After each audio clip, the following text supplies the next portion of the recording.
Am I the a-hole for telling my kid the real reason me and her father split? So, me and my ex-husband split about a year ago. He had been cheating for over half the amounts of years we had been together, and I caught him in bed with a man and a woman. He was bisexual. I divorced him soon after, despite all the pleading, and we went our separate ways. I've tried to briefly explain without outing him to my daughter, 15 female, why we are splitting. My intention was never to turn her away from her dad or make her hate him. We had originally stated that we would try to keep this as brief and shelter our daughter from this harsh time as much as possible. But lately, she has been very hateful and disrespectful towards me, and for the longest time I couldn't understand why. Until she had gotten into a fit and told me that I ruined her life, and if I just kept my legs closed, she would have still had her family back together. This shocked me. At first I was angry, but then I was confused as to where she got this information from. I'd asked her before, and she said that she wasn't going to talk to me when I was the one who ruined her life. I called her father and asked him if he knew anything about this, and if he had told anyone I was the one who screwed up. But he dismissed everything and said he had no clue where she had gotten that information from. Now I was really confused, and back to angry that she said this to me, but I chose to wait until I knew what was going on. I tried talking to her multiple times, but she continued to shut me down and say that I ruined her life. I'm a terrible mom, that I chose sex over her family, and I'm the only one to blame for not having a mom and dad together. I reached out to all family and friends to see if they had said anything that would lead to this as well. Now, I'm not proud of this, but I saw a message come up on my daughter's phone and I picked at it. The message read, "I know, sweetie, just 3 more days," and it was from her dad. I opened the phone to see tons of messages of them two going back and forth, with her telling him that she was sick of being here. She didn't want to be near me after I did that. She couldn't believe I would cheat. She's disgusted by me. And her father just agreed and consoled her. I asked him multiple times if he knew anything about her behavior, and he said no, and he put the blame on me for no reason. So I called him once again after that and messaged him about it, when he didn't respond and got left on read. So I sat my daughter down and told her that I know she's angry at me, and that I tried to shelter her from this and keep her as far away from this as possible, but I won't be held accountable for actions that weren't mine. I left any and all questions that I couldn't say without her perspective out. She was shocked and apologized for her behavior to me. This wasn't some petty revenge to get back at him, but I can't have my relationship with hers ruined either. I'm now getting blasted by all of my family and his for doing this. So am I the a-hole? Now for the top comments. Not the a-hole. And you should screenshot and keep those messages of him turning her against you. That is illegal in many places, as is parental alienation. Also, keep any messages where he admitted he was the one who cheated, and where you agreed to not discuss it with her.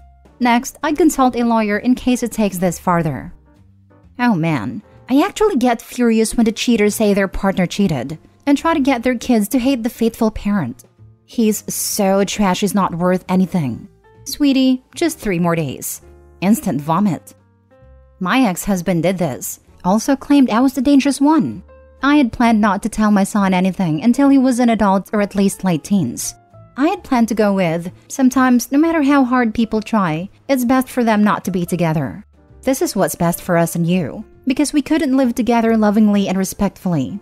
But when my son came home with all of what happened turned around on me, I was cornered into sharing the truth. When I felt conflicted about what to believe, I had him use his critical thinking skills.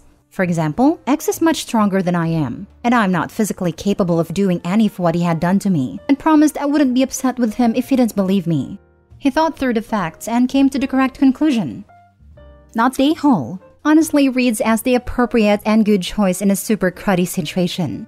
His manipulating and lying to get himself seen in the best light, after being the one to ruin things, mark him as one to not really sympathize with. She already was no longer being sheltered from it when you explained things. And at that point, knowing what really went on is just the best position to be in. I hope the family also have the full story too. Yeah, me too. But as for the family, I'm not sure what they do or don't know. Some of it is his family too, so I can't say much to them. Are you able to talk to them about it to make sure they know what really happened?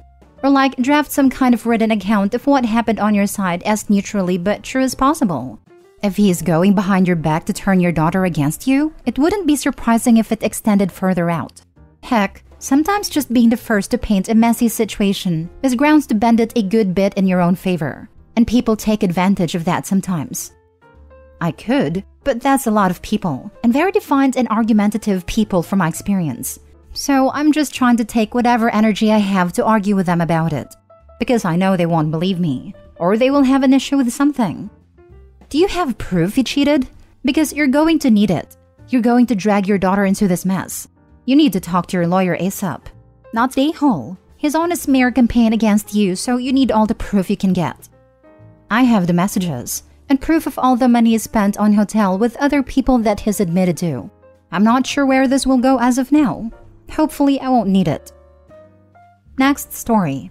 Am I the a-hole for not allowing my boyfriend to come with me on a trip since he was about to ask his parents to pay for all expenses?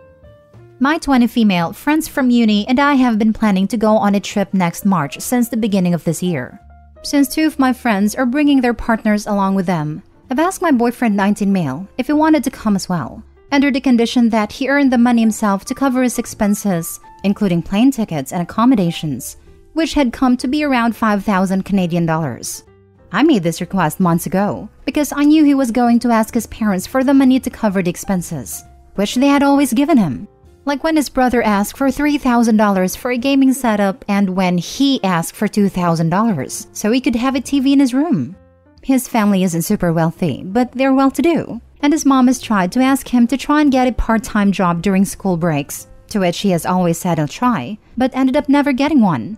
I grew up in a household where we often had to get by, and thus has worked/been working multiple part-time jobs since I was 16, and have been trying to urge him to get a job with his mother. A couple of days ago, he told me he wants to go on a trip with me, which shocked me, as I questioned how he was going to raise $5,000, since we still have classes and semester break doesn't start till late Feb. And he told me he asked his parents, and they agreed to help pay for his expenses. I told him no, I would not be allowing him to go on the trip with me, and refused to share our itinerary document with him, since I made it clear I didn't want his parents to pay for his expenses, and established that he would have to earn his keep. But he told me that this was something I should have zero say over, since I was never in charge of how his parents' money. We had a fight over this, and he called me a controlling, manipulative freak. Before ranting to my friends' partners who were going on this trip with us, we're all part of the same friend group. They all agreed I was a little out of line, and should have no say over how he raised the funds needed. I don't want to rant to my other friends about this, since I don't want them to think badly of me or my boyfriend. But it really made me confused as I have no clue if I'm the one at fault here. Am I the a-hole? Everyone sucks here. Your boyfriend has obvious entitlement issues. You're the a-hole because you're leveraging a vacation to make a point and police your boyfriend's behavior. If his lack of job bothers you, break up. But don't be in a relationship and then humiliate and exclude somebody into becoming the person you actually want to date. Is Opie's mother? Not a healthy relationship dynamic at all. He acts like he needs a mother. I think Opie was smart. She now knows how lazy and entitled he is, and what a poor life partner he would make. I'm going with you're the a-hole. Not because you insisted on him paying for himself, as it sounds like self-sufficiency is important to you. But because after all these months of knowing the kind of person he is, you were still dating him. If his self-sufficiency isn't enough to go on the trip, it's not enough to be a boyfriend. It sounds like you are trying to fix him. Stop that, and move on to other guys who aren't broken. This, if you don't want to date an entitled lazy guy, break up with him. Maybe life will be different for him after school, but it's a hard thing to change while in school full-time. Also, a girlfriend trying to train a boyfriend into being self-sufficient is not the foundation of a relationship. He'll do it or he won't. This trip isn't the mechanism to make it happen. Entitled and lazy? He's 19, goes to college and his parents are well off. Stop judging men based on the value they bring like they're some cash cows. He's a kid for Pete's sake. Next story. Am I the a-hole for not wanting my husband to go to his ex's funeral? I'll admit I'm biased right off the bat. I couldn't stand her. I call her his ex to myself and others. He called her his friend. We're all in our early 40s and she died recently of aneurysm. I've been with him 10 years now, but he'd known her for 20 plus. The way he tells it is that they were friends in college, decided to date, got married, then realized they weren't a great couple and decided to just be friends. All that happened years before I met him. He was clear early on that she was important. A couple months into dating, It came up that his friend was actually his ex-wife. He explained the above to me, saying she was one of his closest friends and that it was purely platonic. I expressed some discomfort at him being so close to an ex, and he told me, "That's fine. If you have a serious issue with it, let me know now and save us some time, because I'll choose her. I like you and all, but I've known her for over 12 years, and she's one of the most important people in my life. You'll have to be okay with that if you want us to be a thing."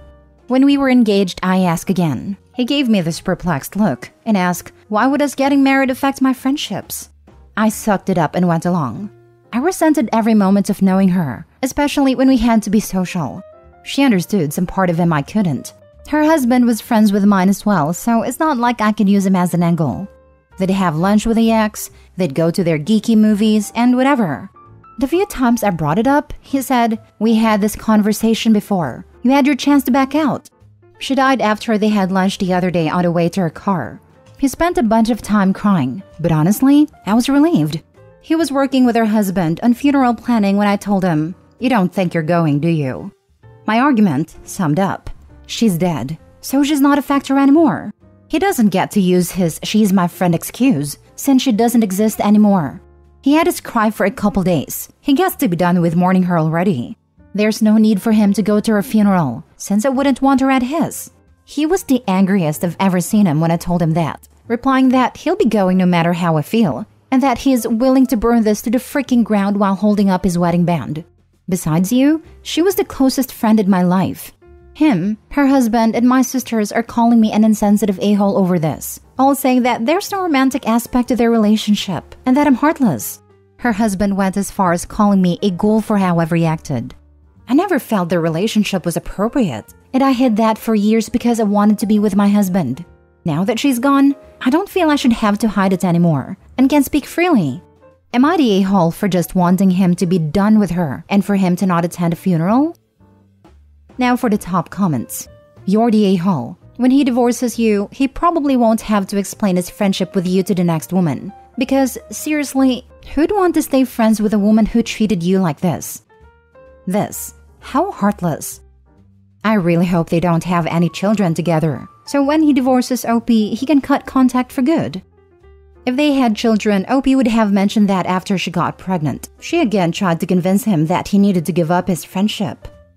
If she doesn't exist anymore, why are you still so jealous of her? He can't even leave you for her now, so I think it's time you got past it. You're the a-hole. You can speak freely, and you can leave after finding out how heartless you actually are. Fair enough. I bet he will leave her over this anyway, even when the ex is dead. 'Cause damn did you prove to be a crappy person. Last story. Am I the a-hole for not wanting to give my adult stepdaughter her own room in our new home?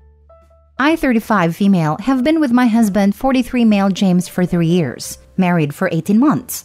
He has a 21-year-old daughter from his previous marriage, Jane. Jane and I get along well, but she was already away at college by the time her dad and I got serious, so we don't have a very close relationship.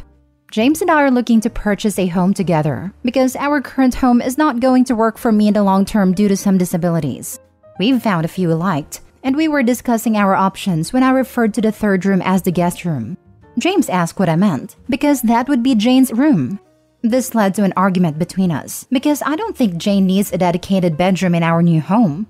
She's renting her own place now, with roommates year-round, no more student housing. And she still has her room at her mom's house. Of course, she's always welcome to visit, and if she were to ever need to move back in, then we could adjust at a time. But as it stands, she is an adult moving on to the adult portion of her life, and it seems silly to dedicate a room for her when she'll use it for 2 weeks out the year max. My husband is upset with me still, but I really don't think his position is that strong. She's a grown-up now. Am I the a-hole? Not the a-hole. As you say, she's a grown woman with her own grown-up home. Why on earth would she need her own room in your new house? Tell your husband to cut the umbilical cord. I wonder if this is less about the umbilical cord and more about feeling some competition with the ex who still has a room for her adult daughter. This is it. Mom is home because mom has a room for her. Not the a-hole. I'm astonished at people calling you an a-hole and suggesting your daughter should get to decorate a room in your house which she doesn't live at. If my father tried to allocate me a room like this, I'd find it deeply weird. Have you got any indication about her feelings on this madness? We haven't spoken to her about it, but she usually prefers staying at her mom's anyway, so I would guess that she won't be all that interested. Maybe this is your husband wanting to keep a door open, so to speak, but it feels like a futile and somewhat wasteful gesture. In any case, this sounds like an issue he needs to work through, which is creating a problem for you. Only advice that could be given is to stand firm but speak through it with him. No a-holes here, but I strongly suggest you call the third bedroom Jane's room, at least for now. Moving into a new home is stressful enough. Your husband doesn't want to feel like he's losing his old house and his daughter, which is exactly what he's going to worry about if you start using the Jane can just stay at her mom's house logic. If Jane had her own room in the old house, then for now let her have her own room in the new house.